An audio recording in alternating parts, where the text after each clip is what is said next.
Assalomu alaykum. Sizlar bilan 0.9 kanali. Bugun siz bilan insoniyat tarixida eng ko'p muhokama qilingan, eng ko'p yashirilgan va hali ham ko'plab odamlar ishonadigan sirli tashkilotlar haqida gaplashamiz. Bu tashkilotlar biz ko'rmaydigan, sezmaydigan, ammo hayotimizga bevosita ta'sir qiladigan kuchlar.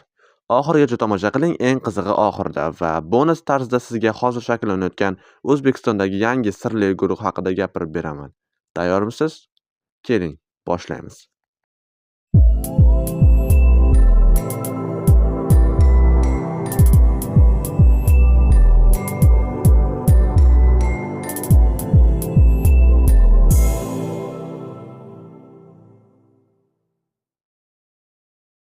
Birinchi guruh bu Freemasons, ya'ni masonlar. Masonlar dunyodagi eng qadimiy sirli jamiyatlardan biri.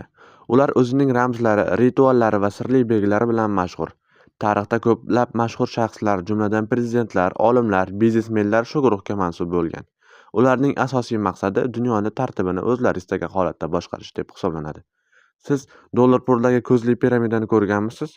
Aynan shu belgilar masonlarga tegishli deb hisoblashadi. Ular yashirin ravishda siyosat, iqtisod va madaniyatni nazorat qilayotgani haqida ko'plab fitna nazariyalari mavjud. Ikkinchi guruh Illuminati, ya'ni Illyuminalar. Illuminati. Bu nomni eshitgan odam darrov dunyo hukmdorlari deb o'ylaydi. Ular 1776-yilda Bavariyada tashkil topgan va maqsadlari yangi dunyo tartibini yaratish bo'lgan. Bugun ham bu guruh yashirin faoliyat yuritayotgani aytiladi. Hatto mashhur yulduzlar Jay-Z, Beyonce, Kanye West Illuminati a'zolari deb gumon qilinadi. Ularning kliplarida, sahna ko'rinishlarida ko'plab maxfiy belgilar bor. Illyuminatilar haqida gap ketganda odatda eng kuchli, eng ta'sirli odamlar eslanadi. Ular kim ekanini aniq bilmaymiz, lekin ta'siri har yerda mavjud. Uchinchi guruh Skull and Bones, ya'ni bo'yin va suyaklar guruhi.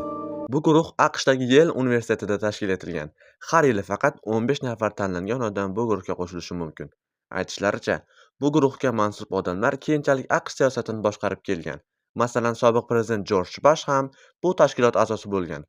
Guruh ichidagi rituallar, qasamyodlar va sirli yig'ilishlar haqida ko'plab mish-mishlar bor. Ba'zilar bu guruhni AQSh razvedka tizimining asosi deb ham atashadi. To'rtinchi guruh esa Bilderberg Group. Bu guruh har yili Yevropa yoki AQShda o'tkaziladigan yopiq konferensiyalardan iborat. Bu yerda faqat siyosatchilar, milliarderlar, texnologiya gigantlari va razvedka vakillari ishtirok etadi. Ular nima muhokama qilishadi? Bu mutlaqo sir. Matbuot kiritilmaydi, ruxsat yo'q. Bu guruh haqida fitna nazariyalari shunday deydi.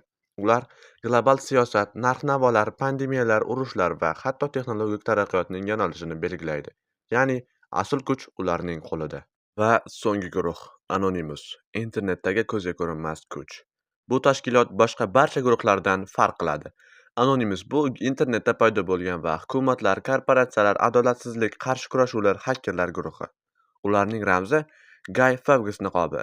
Siz uni ko'plab videolarda ko'rgansiz. Ular biz anonymousmiz, biz ko'pchilikmiz, bizni kechirishni kutmang deb aytishadi. Bu guruh davlat saytlarini buzgan, ma'lumotlar tarqatgan va o'zini xalq ovozi deb e'lon qilgan.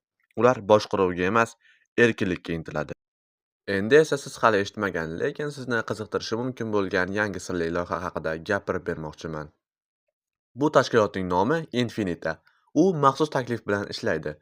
Faqat kuchli fikrlovchi, faol, texnologiyani tushunadigan yoshlargina unga qo'shilishi mumkin.